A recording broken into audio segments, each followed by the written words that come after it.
The most important thing for Europe is an understanding that they need to stick together and to support Ukraine. This is an invasion of a sovereign nation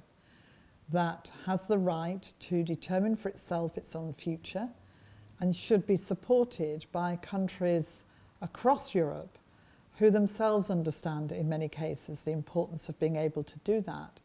but countries too that have a long history and tradition of supporting democracy, of wanting people to have the kind of rights that the Ukrainians are fighting for. So the message really across Europe is stick together, recognise that to our surprise and horror we have war in Europe that we did not anticipate in the most part,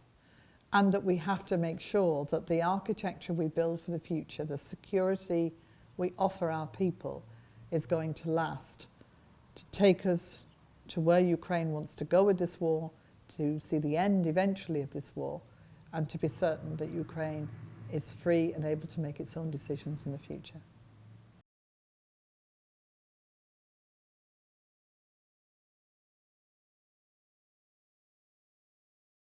What's unfolding in the Middle East is nothing short of tragedy. We all know the solution for the people of Israel, for the Palestinian people, has got to be a two-state solution. It sounds a pipe dream at the moment, but part of the job of being the international community is to think about the long term and think about the solutions that will help people who are really suffering to be able to find a future that will keep them safe and secure in the end. For the European Union, it's long had a strong relationship with the Palestinian people and with Israel,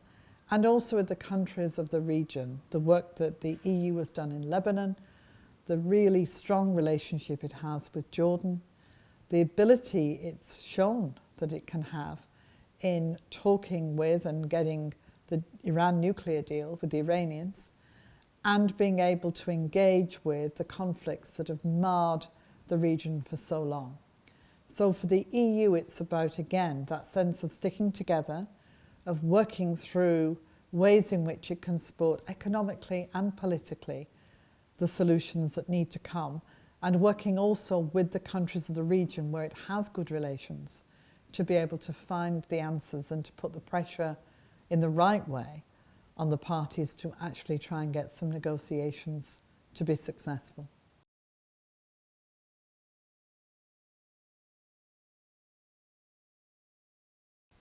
It's interesting when you look at the US elections, because the sort of traditional way we think about the US is that you have differences between, let's call it centre-left and centre-right. But there's a lot of continuity, especially in foreign policy. And that has changed in that you have a much more polarised set of political objectives being put forward by the two candidates.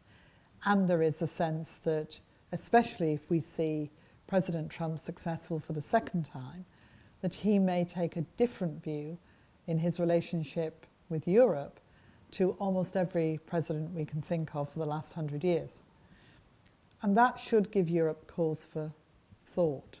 and pause for thought. It should enable Europe, in a way, to think very clearly and carefully about the need to develop its own security and strategies on defence and foreign policy to be more effective in the world, and to be able to manage the relationship both with the US and with China.